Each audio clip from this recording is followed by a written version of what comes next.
Okay, let's get into this because there's a central dilemma that's, well, it's vexing almost every field dealing with complex data right now. It really is. I mean, from biochemistry to chip design, you look at the world, whether it's the structure of a protein or routing paths in a network or, the millions of transistors in a logic circuit, we model them as graphs.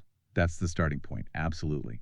Graphs are just excellent models. They capture all the relationships, the connectivity of these really complex systems. But here's the fundamental problem. They're messy. They're messy. They are inherently unstructured data. And the powerhouses of modern computation deep learning models, things like RNNs and CNNs, Yeah. they crave structure. Mm-hmm. They want these neat sequential vectors like a stream of text Yeah. or clean spatial grids like an image. So you have this massive translation challenge on your hands. We're trying to feed a complex, interconnected, almost three-dimensional structure into a system that's, well, it's designed for flat lists. Right. And the conventional solution, things like graph embeddings or even sophisticated graph neural networks, is to try and squeeze all of that rich, complex topology into a fixed size vector. And that process, that compression, that's where the details die. That's it. It's what we call critical information loss. And for some applications like VLSI circuit analysis, that's very large scale integration for anyone new to it, losing a single connection detail means the whole analysis is basically useless. Precisely. Because the exact topology dictates the circuit's function. If we want to use AI to reliably predict how a circuit will behave or find design flaws, we just can't afford to lose the map. Which is why we're doing this deep dive. It's about this breakthrough that provides what they're calling the DNA of a graph. A representation that isn't just structured and one-dimensional, but it's also completely lossless. It captures 100% of the network's connectivity. And what makes this story so fascinating is that the solution isn't some brand new algorithm cooked up yesterday. The foundation for this comes from an idea that's, what, over a century old? That's right. We're talking about the Prüfer sequence, which was devised by Heinz Prüfer way back in 1918. It's one of the most elegant concepts in all of graph theory. It's just wild that a mathematical concept from before the age of digital computers is the key to solving today's massive machine learning problems. So remind us, what does it do and what's the big catch? Okay, so it provides unique encoding for any labeled structure that qualifies as a tree. And a tree in graph theory is just any connected graph that is acyclic. Meaning it has no closed loops or cycles? Exactly. No shortcuts. No loops, just branches. Just branches. Yeah. And its elegance really lies in three powerful properties. First, it's perfectly lossless. You can get the original tree back from the sequence, no problem. Okay. Second, it's unique. Every labeled tree has one and only one, Prüfer sequence. And third, it's incredibly compact. If your tree has, say, n nodes, the sequence representing it has a length of exactly n-2. And why n-2 specifically? Is that because every tree has at least two leaf nodes that don't get counted? That's exactly right. The leaf nodes, those are the nodes with only one connection, they get systematically removed during the process. You're left with a sequence that just represents the internal branching structure. That simplicity is beautiful, but it brings us straight to the hurdle. It does. That beautiful, pure, perfect linear fingerprint. It only works for trees. And the reality is, most of the complex, interesting systems we want to analyze, social networks, digital circuits, you name it, they were just full of cycles. They're not trees. So the Prüfer code, in its original form, has this fundamental limitation. You just can't use it on something that has loops. And researchers ran into this problem, right away.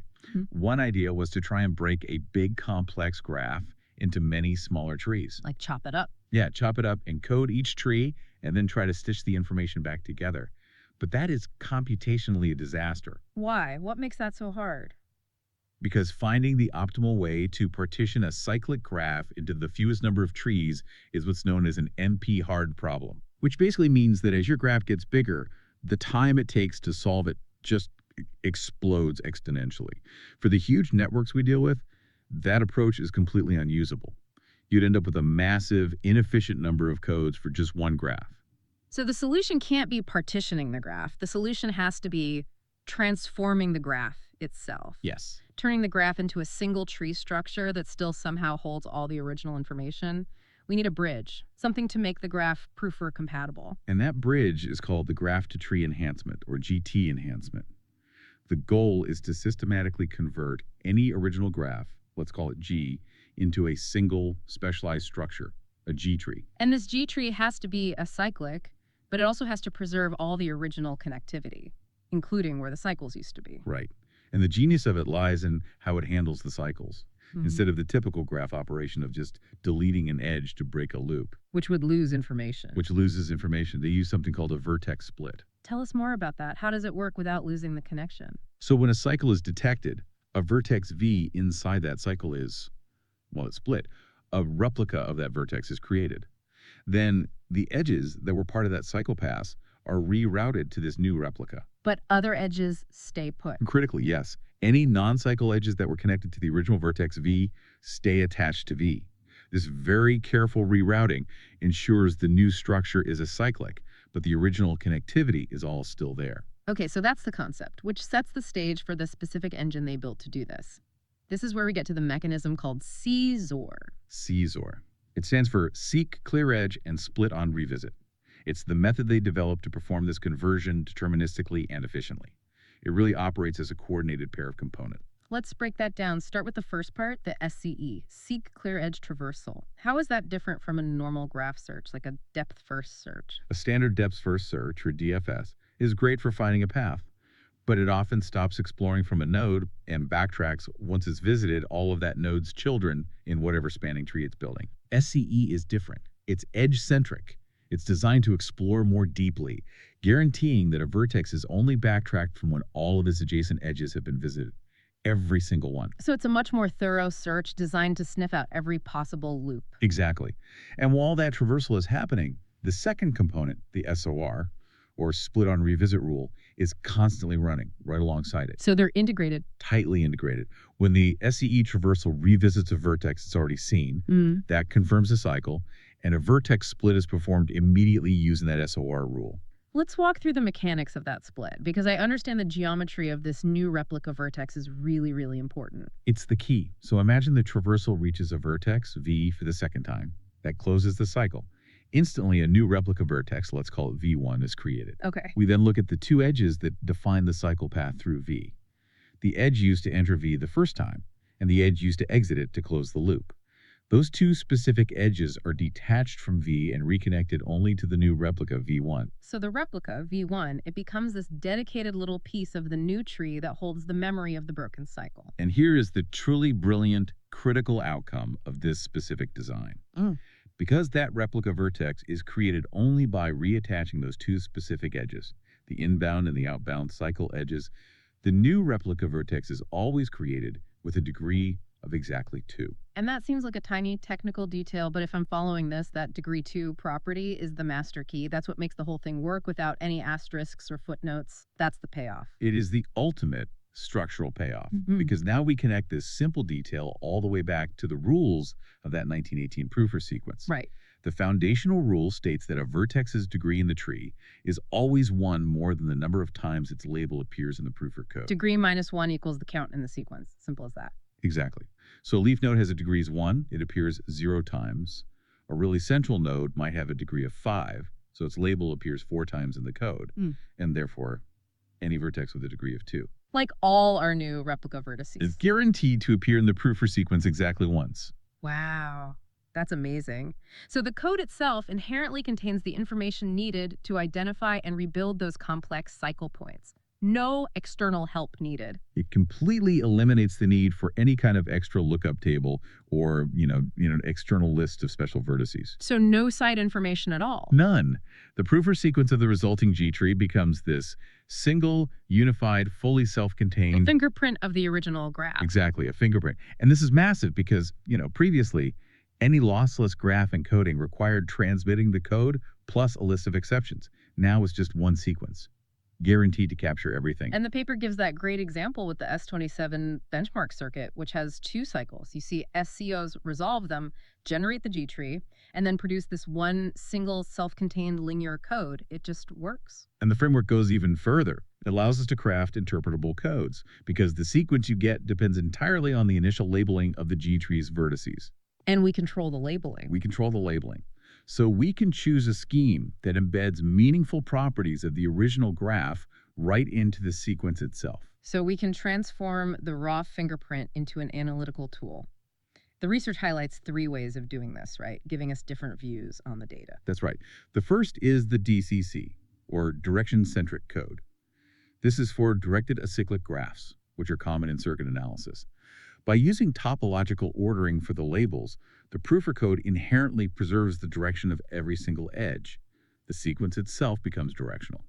And the second one, which sounds perfect for something like pathfinding, is the PCC, the path centric code. Yep. You get that by prioritizing the non-leaf nodes during the encoding. This forces the critical paths, the sequences of nodes you actually care about, to show up as these consecutive, readable blocks right inside the final code. So if you're debugging a circuit, you can just read the path in the code. You can read the path. And finally, there's the LCC, or leaf-centric code. What's that for? LCC is based on classifying nodes by leaf stages, basically how close they are to the edge of the graph. This gives you a highly structured, almost algebraic way to reconstruct edges directly from a label and its position in the sequence. It's this flexibility that really unlocks the door for machine learning. Which brings us to the final critical step. We have this lossless, one-dimensional sequence. But for deep learning to work, sequences from different graphs have to be comparable. Yes, this is key. Graph A and Graph B have to have similar structures show up in similar places in their codes, otherwise the model can't learn any general rules. Exactly.